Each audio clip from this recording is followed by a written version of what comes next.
Aritmia atau biasa juga diistilahkan dengan disritmia adalah suatu aktivitas konduksi listrik pada jantung menjadi tidak normal yang berakibat pada abnormalnya ritme jantung menjadi irregular.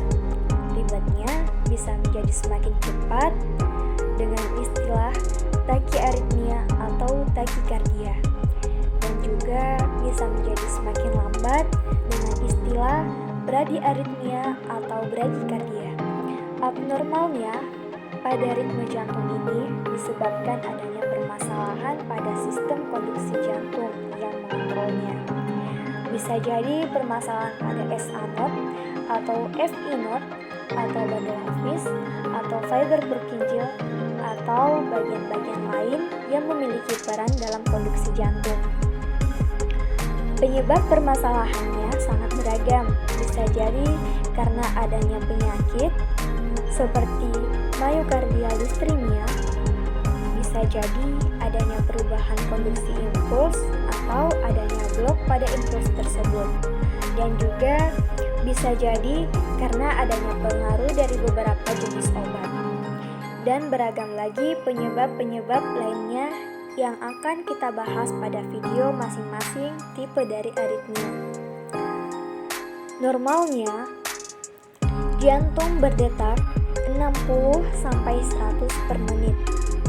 Dan jika detak jantung ini melebihi dari 100 detak per menit, maka ini dikategorikan sebagai tachyarrhythmia atau tachycardia. Dan apabila detak jantung yang kurang dari 60 detak per menit, maka ini disebut sebagai bradyarrhythmia atau bradycardia.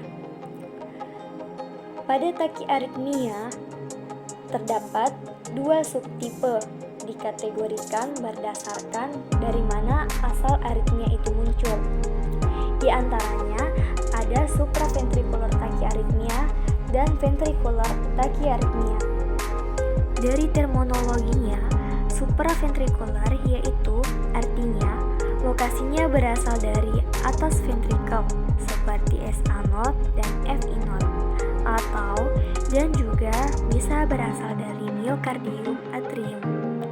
Supraventricular tachyarrhythmia ini terbagi lagi menjadi beberapa jenis, diantaranya sinus tachycardia, focal atrial tachycardia, multifocal tachycardia, ada atrial fibrillation, ada atrial flutter, yang terakhir paroxysmal supraventricular tachycardia atau PSVT yang terbagi lagi menjadi dua, yaitu AVRT dan AVNRT.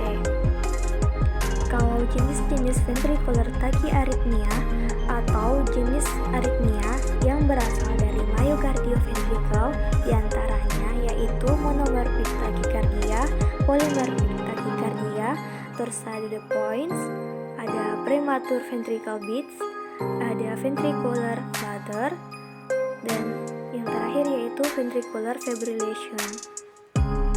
Karena ada beragam jenis tachyarrhythmia sehingga gejala yang muncul juga bervariasi tergantung dari jenisnya yang ditentukan oleh seberapa cepat detak jantungnya, durasi ada tidaknya penyakit pada jantung yang mempengaruhinya, dan juga dapat dilihat ada atau tidaknya komorbid pada pasien.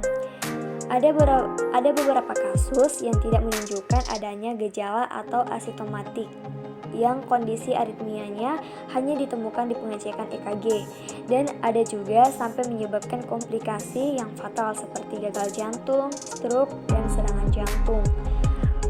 Karena kondisi jantung yang lebih cepat dari normalnya, sehingga menyebabkan darah tidak terpompa normal seperti biasanya. Akibatnya kondisi ini menyebabkan memicu gejala umum seperti napas pendek, pusing, palpitasi, nyeri dada, dan sinkop. Untuk bradyarrhythmia atau bradycardia atau jantung yang ritmenya lambat, penyebabnya bisa jadi adanya permasalahan pada pacemaker jantung SA node yang menginisiasi mulanya ritme jantung, di mana yang seharusnya memberi impuls yang cepat menjadi bermasalah, sehingga impulsnya menjadi lambat. Kondisi ini dinamakan sinus bradycardia. Kondisi kedua yang bermasalah yang jadi di FI node, salah satu struktur penting pada sistem konduksi jantung yang menjadi jembatan konduksi atau perantara dari atrium ke ventrikel. Permasalahan yang menyebabkan terjadinya bradiaritmia di sini karena terjadinya blok antara FI block jalur konduksi. FI block terdiri atas 3 jenis, tergantung tingkat keparahannya. Di antaranya yaitu first degree FI block dan second degree FI block dibagi menjadi 2, ada Moebius tipe 1 dan Moebius tipe 2. Dan jenis ketiga dari FI block yaitu complete third degree FI block. Karena bradiaritmia juga terdiri dari beberapa jenis sehingga manifestasi kliniknya juga bisa bervariasi. Ada yang asimptomatik yang jenis aritmianya hanya ditemukan dari pengecekan EKG sampai simptomatik yang gejalanya tergantung dari jenisnya, durasinya, serta tingkat keparahan penyakit yang diderita pasien. Karena bradiaritmia menyebabkan ritme jantung berdetak berlebih lambat sehingga gejala yang muncul bisa jadi merupakan konsentrasi terhadap jumlah cardio output yang dihasilkan. Contohnya yaitu seperti pusing, fatigue, kelelahan, yang terakhir yaitu sinkop. Selanjutnya yang akan kita bahas yaitu mengenai obat digoxin. Karena obat digoxin ini salah satu obat yang dapat menyembuhkan pada penderita penyakit aritmia. Berikut mekanisme kerja obat digoxin. Ini adalah natrium kalium pompa ATPase. Ini mendorong natrium keluar dari jaringan jantung dan memompa kalium ke dalam jaringan jantung. Untuk digoxin akan fokus pada natrium yang didorong keluar. Pompa mendorong natrium untuk menyamakan kecepatan detak jantung. Mari kita lihat apa yang akan terjadi ketika kalsium masuk ke dalam jantung. Untuk memulai detak jantung, tapi ada lagi yang terjadi ketika kalsium masuk ke dalam melalui saluran kalsium untuk disimpan di dalam sel natrium.